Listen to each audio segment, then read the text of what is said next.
Terkait upaya mewujudkan universal health coverage di Provinsi Sumatera Selatan, Deputi Direksi BPJS Wilayah Sumatera Selatan, Kepulauan Bangka Belitung dan Bengkulu, Elsa Nopilia, yang ditemui saat kunjungan ke Kabupaten Ogan Komering Ilir 10 Juli 2019 menjelaskan, hingga pertengahan tahun 2019, masyarakat di Sumatera Selatan yang jadi peserta BPJS mencapai 77,7% atau masih kurang 22,3% dari angka 100%.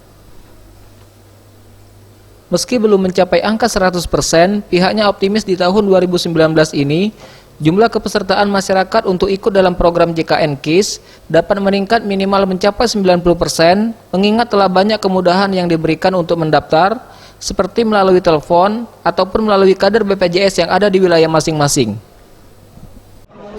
Kalau khusus untuk Sumatera Selatan, saat ini kepesertaannya 77,7%.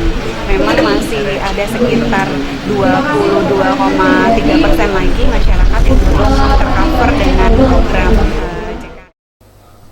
Ia menambahkan, saat ini kendala utama yang menyebabkan masyarakat enggan mendaftar pada program JKN KIS lantaran dianggap tidak diperlukan saat sehat.